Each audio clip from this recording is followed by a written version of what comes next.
quiero Sí, agradecerles la amabilidad que han tenido al permitirme participar en este evento tan importante y tan interesante. He podido ver el programa y realmente son unos días de trabajo intenso con un panel de presentaciones muy interesante.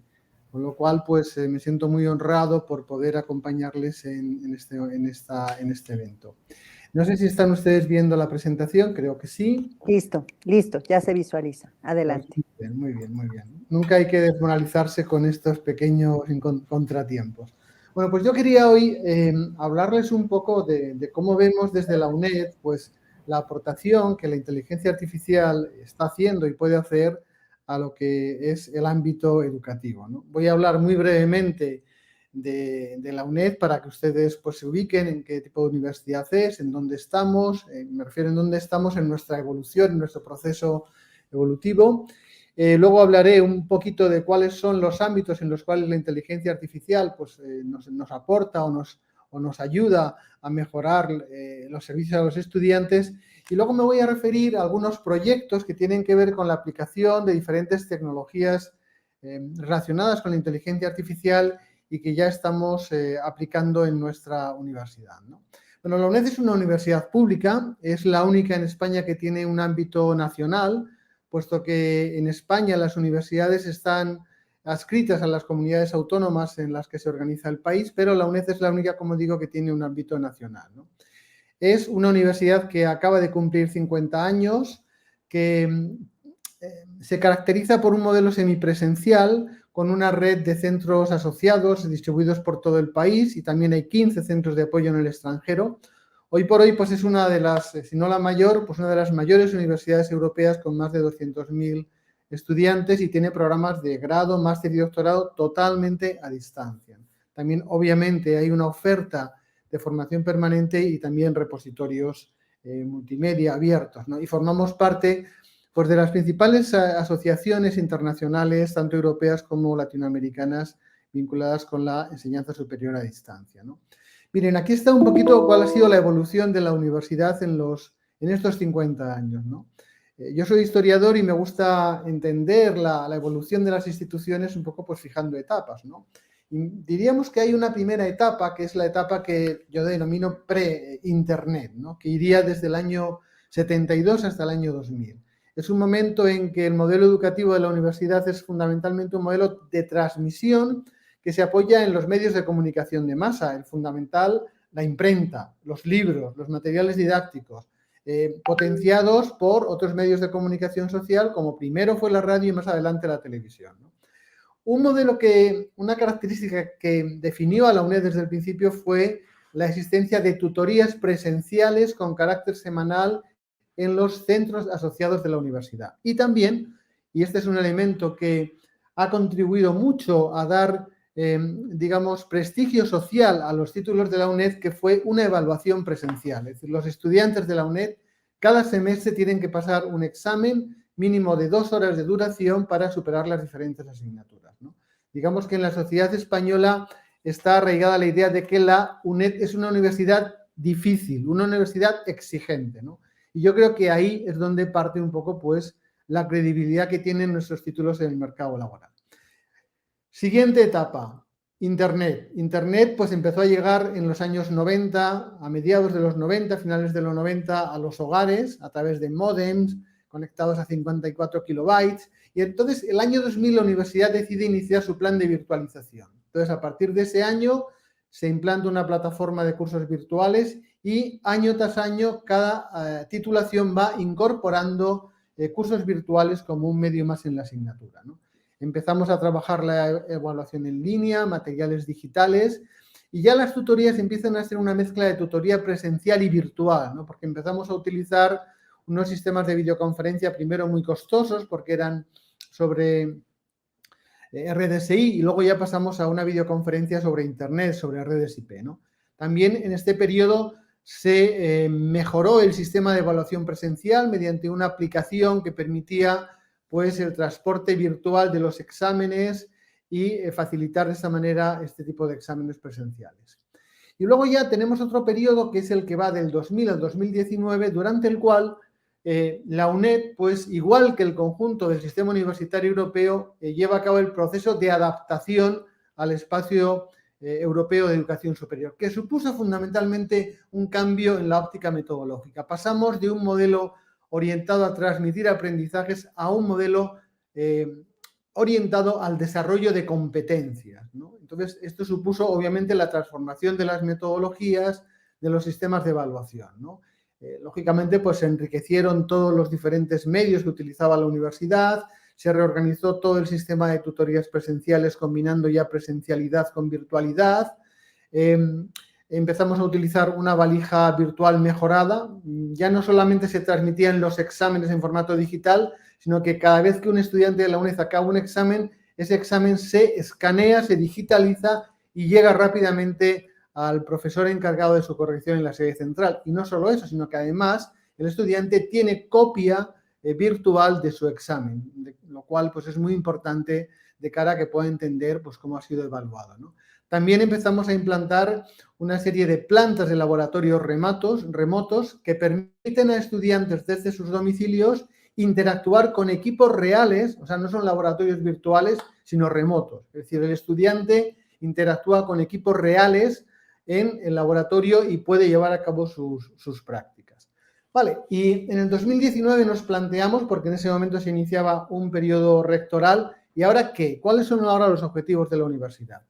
Y ahí nos marcamos que nuestro objetivo en estos años en los que estamos, luego, claro, nuestros planes cambiaron porque en 2020, ya saben ustedes que ocurrió algo que nadie esperaba, que fue la gran pandemia mundial, ¿no? Pero bueno, nosotros en el 19 pensábamos que el objetivo de la universidad tenía que pasar de ser una universidad masificada, con muchos estudiantes. Piensen, bueno, ustedes tienen allá la UNAM, ¿no? Con lo cual, pues hablar de masificación no tienen, vamos, hay que ubicarlo, ¿no?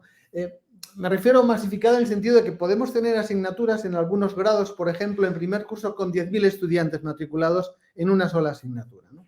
Bueno, pues la idea era pasar de lo masificado a lo masivo. Y explico qué quiero decir con lo masivo. Miren, quienes han aprendido a utilizar las ventajas de tener muchas personas conectadas a su sistema han sido las grandes compañías tecnológicas. Google, Amazon, Spotify, etcétera, etcétera, ¿no? Ellos han sabido convertir lo masificado en masivo y sacar partido de la información que se produce cuando los clientes interactúan con las diferentes aplicaciones de estas grandes compañías.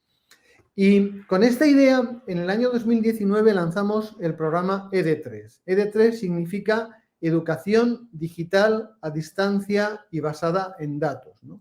Y también, ¿por qué no?, abierta, ¿no? Este fue el gran objetivo de la universidad. ¿Y qué es lo que pretendíamos? Pues miren, pretendíamos hacer algo parecido a lo que hacen estas compañías tecnológicas a las que me refería, que es utilizar los datos de interacción de los clientes para personalizar los servicios que les ofrecen y que estos reciben. Obviamente, nosotros como universidad pública no tenemos interés en utilizar los datos para monetizar, para hacer negocios, sino para mejorar la prestación de servicios educativos a los ciudadanos, que es nuestro objetivo, ¿no? Por ejemplo, ¿no?, pues esto nos ha permitido empezar a utilizar chatbots para facilitar información a los estudiantes, ¿no? Hace unos años se utilizó, hace un par de años, un proyecto piloto para orientar a los estudiantes de trabajo de fin de grado de la universidad. Entonces, había toda una serie de dudas procedimentales, de cómo hago esto, de dónde lo entrego, de qué extensión tiene que tener el trabajo, que eran respondidas a través de un chatbot, ¿no? También estamos trabajando en que nuestra oferta educativa se adapte a los intereses. Igual que Amazon nos presenta libros que pueden pensar que nos interesan, nosotros a través de la interacción con el estudiante podemos saber qué tipo de cursos les interesan. Y si están matriculados en una titulación, por ejemplo, de psicología y sabemos que vamos a hacer un curso de verano o vamos a hacer un curso de fin de semana en un centro asociado, pues le podemos enviar información para decirle, mire, existe esta actividad que quizás a usted por sus estudios le pueda interesar, ¿no? También estamos trabajando en cómo personalizar el proceso de matriculación para que el estudiante, en función de sus características, formación previa, tiempo disponible, etcétera, pueda hacer una matrícula más ajustada a sus circunstancias, ¿no? Obviamente también estamos trabajando en un entorno de aprendizaje adaptativo, ¿no? Muy importante para nosotros es el tema del feedback, y luego voy a insistir en ello, ¿no? Entonces, aquí se trata de intentar proporcionar un feedback inteligente, y voy a hablar detenidamente de esta cuestión, sobre tareas de aprendizaje que requieren corrección manual, ¿no?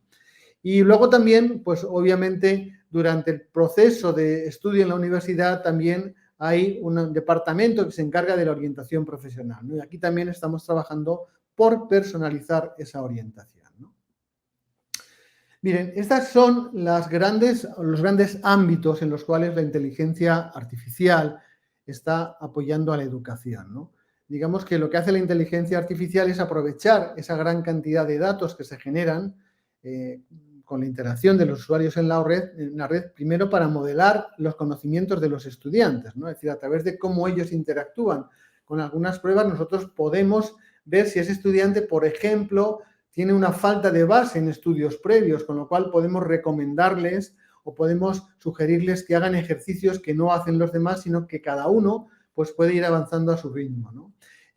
También se modela el comportamiento de los estudiantes, ¿no? Es decir, ¿qué es lo que hace un estudiante en una asignatura? ¿Con qué frecuencia entra?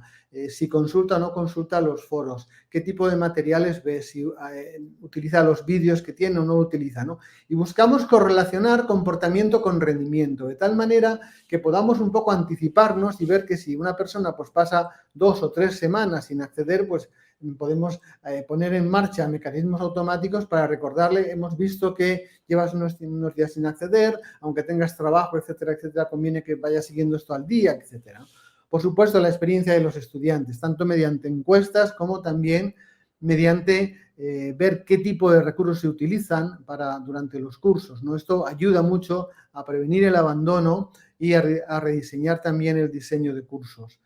Segmentar los estudiantes. Tenemos estudiantes muy diferentes. Miren, yo soy profesor en una titulación de Administración de Empresas, imparto Historia Económica, y entre mis estudiantes de primero tengo personas adultas que nunca han cursado estudios universitarios, tengo doctores, tengo ingenieros industriales. Obviamente, cada uno de ellos tiene unas necesidades de apoyo muy diferentes, ¿no? Y de ahí que sea muy importante poder hacer ese tipo de segmentación de los estudiantes para establecer qué tipo de apoyos necesita cada perfil, ¿no?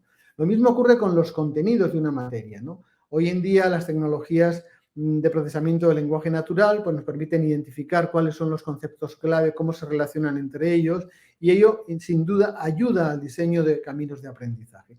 Y por último, también la inteligencia artificial y sobre todo el análisis de los datos nos permite detectar qué metodologías de aprendizaje pueden resultar más efectivas, ¿no?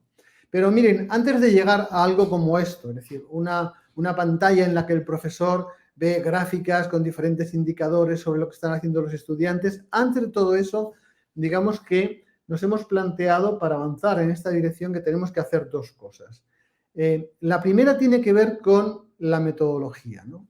Miren, el aprendizaje personalizado se basa en un aprendizaje activo. Es decir, no hay nada más alejado del aprendizaje personalizado que un salón de clases en la que el profesor, aunque los estudiantes sean todos diferentes, tenga que hacer lo mismo para todos, ¿eh? Ahí no hay posibilidad digamos, de personalización, porque el profesor tiene que impartir sus clases para un promedio, pero no específicamente para lo que necesita cada estudiante. Por tanto, para que haya personalización, lo primero es que nuestros cursos no sean una secuencia de contenidos, de capítulos, de temas, sino que nuestros cursos sean una secuencia de actividades de aprendizaje, que pueden ser de diferentes tipos, individuales, colaborativas, cuestionarios, tareas. ¿Por qué? Porque cuando el estudiante lleva a cabo actividades es cuando se le puede dar feedback, ¿no? Feedback que puede ser automático, que puede ser a través de rúbricas, de evaluación por pares e incluso, como luego veremos, un feedback basado en herramientas que tienen que ver con la semántica, ¿no? Y es cuando tenemos ese feedback, cuando podemos hacer el seguimiento del estudiante, cuando podemos recopilar datos de lo que hace el estudiante, y esos datos y esas analíticas son las que vamos a utilizar para aplicar o para implantar sistemas recomendadores en los cuales se basa, pues, por ejemplo, la tutorización automática y otra serie de aplicaciones similares, ¿no? Pero miren, antes de empezar a hablar de los datos, quería llamar su atención sobre esta cuestión, ¿no? No me están funcionando las animaciones de las diapositivas y están viéndolo ustedes, pero bueno. La idea es que la palabra dato procede del latín datum, que significa lo que es dado. Pero realmente los datos que tenemos hoy no son datos que se nos den, sino que por el contexto tecnológico que tenemos son datos que capturamos. Habría que hablar de captum más que de datum, ¿no? En definitiva, con esto lo que quiero decir es que detrás de esos datos hay personas y que detrás del uso de tecnologías basadas en datos hay motivaciones de tipo social, político, económico y cultural, y que es nuestra responsabilidad tener en cuenta todas estas cuestiones. Y por este motivo, en la UNED nos hemos planteado que el primer punto, el punto de partida para ir hacia un aprendizaje personalizado es definir un marco ético, más allá de lo que es legal, un marco ético sobre cómo debemos usar los datos. Y esto se llevó a cabo justo un poco antes del inicio de la pandemia, mediante una consulta participativa a toda la comunidad universitaria. Hay algunos precedentes, si ustedes están interesados en ver qué propuestas de marcos éticos para el uso de datos existen en el contexto de la enseñanza superior, van a encontrar en las referencias de esta presentación pues enlace a estos documentos que ven aquí, ¿no? Miren, estas son las preguntas que hay que plantearse en una institución cuando vamos a utilizar tecnologías basadas en datos. ¿Quién puede beneficiarse de esos datos? ¿Quién puede correr riesgo? ¿Quién toma las decisiones relacionadas a cómo se toman los datos, de qué forma, ¿no? ¿Qué datos vamos a recoger? ¿Quién debe ser informado y qué debe saber sobre los datos que estamos recogiendo? ¿Es necesario un consentimiento explícito por parte de los datos? ¿Cómo se da ese consentimiento? ¿En qué medida son necesarias disposiciones de privacidad? ¿Basta simplemente con desidentificar los datos para garantizar el anonimato? Está claro que muchas veces no es así, ¿no? ¿Quién es el responsable de gestionar y proteger esos datos? ¿Y qué ocurre si algo va mal? ¿Qué posibilidades tenemos de reparar los daños que podamos causar por un uso indebido de los datos? Bueno, pues a todas estas preguntas dimos respuesta con estos 9 principios de uso ético de los datos, ¿no? El primero de ellos es que la UNED debe garantizar el bienestar de la comunidad universitaria mediante un buen uso de los datos, que la UNED tiene que asumir su responsabilidad en el uso de los datos y definir cuál es la autoridad reconocible que se va a encargar de vigilar el uso de esos datos. Por supuesto, transparencia. Tenemos que definir, registrar y comunicar las fuentes de datos y las finalidades, las métricas que utilizamos, así como quién tiene acceso a los análisis de esos datos, ¿no? Un principio fundamental. El uso de datos personales en la UNED requiere un conocimiento explícito por parte de la persona de la cual proceden los datos, ¿no? Solo quienes tengan una razón legítima pueden acceder a los datos, obviamente, ¿no? La UNED no se considera propietaria de los datos, sino simplemente es una mera custodia, o sea, es responsable de la custodia de los mismos, ¿no? También la UNED tiene que asegurar, por supuesto, pues que los datos son exactos, que son representativos y que se actualizan, ¿no? Es muy importante el punto 8, ¿no? Porque la UNED tiene que tomar medidas para evitar que el uso de medidas de tendencia, de promedios, de categorías o etiquetas introduzcan sesgos en la percepción que tiene la institución de sus estudiantes o de sus profesores, ¿no? Y evitar que esto pueda reforzar negativamente pues, actitudes discriminatorias o fomenten la desigualdad. Y por último, la UNED se compromete a involucrar a distintos grupos en la aplicación de tecnologías basadas en datos y muy especialmente a los estudiantes, ¿no? Estos son un poco los principios que hemos definido para el uso de datos, ¿no? También hicimos una encuesta sobre cómo pensaban los estudiantes y los profesores que podía mejorarse la experiencia educativa, ¿no? Y aquí, pues, básicamente se trataba de ver qué medidas teníamos que adoptar, qué propuestas y también cómo adaptar los procesos de digitalización al perfil de los estudiantes. Miren, este es el procedimiento que seguimos. Se hizo una entrevista con expertos para definir propuestas. Luego en la encuesta participaron más de 8.000 estudiantes, más de 1.000 profesores. Se llevó a cabo un análisis de las respuestas y luego hubo una serie de reuniones de validación con los equipos de canales de las facultades. Y esto es lo que valoraban. Esta primera diapositiva recoge cosas en las que coincidían profesores y estudiantes. Estas son las propuestas que valoraron mejor simultáneamente profesores y estudiantes, ¿no? Fíjense que la primera es muy interesante. Todos coincidían en que hay que mejorar la formación del profesorado para el uso de los cursos virtuales, ¿no? Que hay que mejorar la usabilidad y la accesibilidad de las herramientas de la UNED, ¿no? Y que hay que integrar las diferentes plataformas que se emplean en la universidad, ¿no? También los estudiantes planteaban que había que mejorar el acceso virtual a las sesiones de tutoría que hay en los centros asociados, ampliar la oferta de videoconferencias, de clases grabadas, de grabaciones, mejorar las herramientas de evaluación en línea. Pedían también un seguimiento más personalizado de su progreso durante sus estudios y, la última, evaluar y supervisar el rendimiento del profesorado, ¿no? Es decir, también hay que evaluar no solo a los estudiantes, sino también hay que evaluar al profesorado. Y por último, los profesores planteaban una preocupación que es muy importante en la universidad y que ha tenido que ver con los procedimientos de evaluación que hemos tenido que aplicar durante la pandemia, cuando no podíamos reunir a los estudiantes en centros asociados. Entonces los profesores estaban muy preocupados porque se mejorasen las medidas de seguridad para garantizar la identidad de los estudiantes durante la evaluación en línea, ¿no? Asimismo, facilitar el acceso al campus virtual a través de dispositivos móviles y mejorar algunas herramientas de gestión que tienen que ver con los centros territoriales. Y ahora voy a hablar ya de algunos proyectos concretos que estamos trabajando en la UNED y que tienen que ver con estas tecnologías de la inteligencia artificial. Voy a ir rápidamente, no sé exactamente cuánto tiempo me queda. En el momento en el que ustedes cumplan mi tiempo, por favor me avisan y haré un resumen muy rápido de lo que me quede porque no quiero, obviamente, disturbar la marcha del programa, ¿no? Miren, una primera experiencia que llevamos trabajando ya hace años en ella es el tema de cómo dar realimentación automática basándonos en el uso de tecnologías semánticas. Voy a explicar muy rápidamente lo que es. Miren, el feedback es un factor clave para personalizar el aprendizaje, mejorar el desempeño e incrementar la motivación.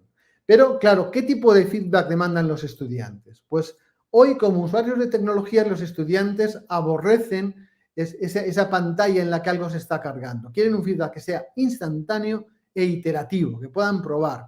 Nadie lee un manual para aprender a trabajar con un videojuego. Lo utilizan y practican. Pero claro, eso es muy complicado, ¿no? Porque ese tipo de feedback instantáneo y iterativo, pues solamente lo podemos conseguir con aplicaciones pues tipo Kahoot, Socrative o los cuestionarios de las plataformas. Pero ¿qué ocurre cuando se trata de corregir tareas que requieren una corrección manual? Pues obviamente no tenemos recursos humanos para hacerlo, ¿no? Y por ello hemos utilizado una solución tecnológica desarrollada por la UNED que permite la corrección de ejercicios de esta manera. Miren, esta herramienta simplemente requiere construir un corpus lingüístico, desarrollar objetos de aprendizaje y facilitar el acceso a las actividades. El profesor lo único que tiene que hacer es facilitarnos un enunciado, una respuesta tipo a una pregunta de desarrollo y unos ejes con una serie de descriptores. El estudiante accede y puede responder a la pregunta que le plantea el profesor por el teclado o incluso se lo hace con un dispositivo móvil aprovechando las posibilidades de dictado. Y cuando el estudiante envía su respuesta, lo que recibe es primero una puntuación por el contenido, una puntuación por el estilo, por la forma en que emplea el lenguaje y luego un feedback gráfico que viene en la parte inferior que le indica para los diferentes ejes o descriptores de la pregunta cómo de lejos o de cerca está de esta zona delimitada por dos rayas grises verticales, que es lo que denominamos la zona de aceptación. El estudiante, a la vista de esto, puede volver a enviar su respuesta y aquí ven ustedes cómo con esa información que ha recibido, pues el segundo intento ha mejorado tanto la puntuación como el estilo o incluso pues, se han acercado las diferentes barras que indican en los descriptores a esa zona de aproximación, ¿no? Esto nos ha permitido utilizar la herramienta como una forma de feedback formativo y vemos cómo efectivamente los estudiantes mejoran en los sucesivos internos. Pero también estamos empezando a utilizar esta aplicación para dar soporte a la corrección manual por parte de los tutores, más allá de la evaluación formativa. Miren, la corrección por parte de jueces humanos tiene dos problemas. La variabilidad intrajueces, piensen que en una asignatura de la UNED puede haber 40 o 50 tutores que corrigen el mismo ejercicio a miles de estudiantes. Obviamente no todos ellos corrigen igual, pero incluso hay un problema de confiabilidad del juez. ustedes son docentes y saben que si ustedes están corrigiendo una serie de trabajos muy malos, el quinto, aunque sea un poco mejor, les parece mucho mejor. Y si son trabajos muy buenos, el siguiente, aunque sea un poco peor, les parece mucho peor, ¿no? Bueno, pues lo que hemos hecho es, y hemos visto que efectivamente cuando correctores humanos corrigen el mismo ejercicio, pues hay variaciones entre las calificaciones, ¿no? Entonces, lo hicimos esto con un ejercicio que es un comentario de texto de 800 palabras sobre un texto de Adam Smith, ¿no? Y miren, esta es la distribución de notas de los mismos ejercicios corregidos por la aplicación y por los tutores. En rojo ven ustedes las notas de los profesores tutores y en gris las notas otorgadas por la aplicación, por el sistema. Ven ustedes que los profesores tutores, cuando están cerca del aprobado, pues tienden a elevar. A los que están con notas inferiores, pues los acercan al aprobado. Digamos que la distribución de calificaciones que da la aplicación, pues no tiene en cuenta ese factor humano, ¿no? Pero, sin embargo, pues hemos visto que hay una correlación relativamente importante, en torno a 0.6, entre las calificaciones que otorgan los tutores y los estudiantes. No se trata, obviamente, de reemplazar, a los profesores tutores, sino de que el tutor, antes de empezar a corregir un ejercicio, tenga como referente qué puntuación ha asignado la aplicación. Y sobre eso, pues ya partiendo de ahí, evidentemente puede ajustar. Luego estamos trabajando en una serie de proyectos que tienen que ver con el programa Unidigital, un programa lanzado por el Ministerio Español de Universidades, ¿no? El primero de ellos es un generador inteligente de contenidos y cursos. Es una aplicación abierta que estamos desarrollando en la UNED. Todas las aplicaciones que se están desarrollando por parte de las universidades españolas dentro de este programa Unidigital, que está financiado con fondos de la Comisión Europea, van a ser todas ellas aplicaciones de software libre, de open source, ¿no? En definitiva. Entonces, bueno, pues esta aplicación, ¿qué es lo que hace? Pues esta aplicación da soporte al profesorado, a los tutores, al personal de administración y servicios e incluso a los estudiantes, les da soporte y apoyo en la producción tanto de materiales didácticos o de trabajos académicos como en cursos, ¿no? Y son siempre materiales que tienen las características de ser accesibles y adaptativos. Ahora mismo tenemos ya implementadas estas funcionalidades, ¿no? Generación autónoma de recursos de aprendizaje multimedia interactivo, búsqueda e importación de contenidos de diferentes repositorios de la universidad. Existe una disponibilidad de herramientas de trabajo integradas para el trabajo colaborativo entre los profesores de una asignatura.